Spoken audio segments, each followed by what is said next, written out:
زمین پر زندگی بالکل عارضی ہے، یہ ہمیشہ کے لیے نہیں ہے، اصل میں ہم یہاں صرف امتحان کے لیے آئے ہیں، یہ دنیا امتحان گاہ ہے۔ اس بات کا ثبوت یہ ہے کہ ہم میں سے کسی کے پاس وہ سب کچھ نہیں ہے جو ہم چاہتے ہیں، بلکہ ہمیں صرف وہی ملتا ہے جو اللہ نے ہمارے لیے پسند فرمایا ہے۔ اللہ ہمیں مختلف طریقوں سے آزماتا ہے، کبھی صحت کے معاملات میں، کبھی مالی مشکلات میں، اور کبھی خاندانی مسائل میں۔ ہر بار آزمائش مختلف ہوتی ہے، چیزیں ہمیشہ ہماری مرضی کے مطابق نہیں ہوتی، کیونکہ اللہ ہمیں یہ سمجھانا چاہتے ہیں کہ یہ سب کچھ ایک آزمائش ہے۔ وہ دیکھنا چاہتے ہیں کہ ہم ان حالات میں کیسا رد عمل دیتے ہیں۔ کیا یہ آزمائشیں ہمیں اللہ کے قریب لے آئیں گی؟ کیا ہم سمجھیں گے کہ یہ دنیا اور اس کی مشکلات سب عارضی ہیں؟ ہم نے دیکھا ہے کہ جو لوگ آج بہت اداس ہیں، کسی اچھی خبر کے ملنے پر وہ فوراً دنیا کے سب سے خوشحال انسان بن جاتے ہیں، اور کبھی کبھار اس کے برعکس بھی ہوتا ہے۔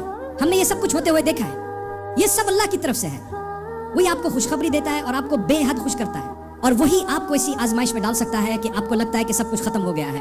یہ اللہ کا منصوبہ ہے، آپ کو ہر حال میں اللہ پر یقین رکھنا ہے۔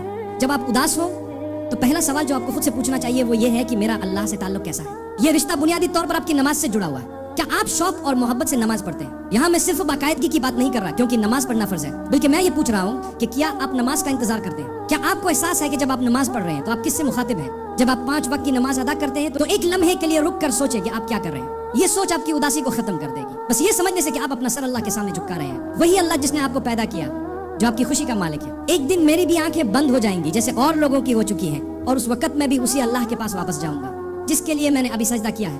یہ ایک بہت طاقتور احساس ہے، اگر میں اس پر غور کروں تو یہ احساس اکیلا ہی میری اداسی کو ختم کرنے میں مدد کر سکتا ہے۔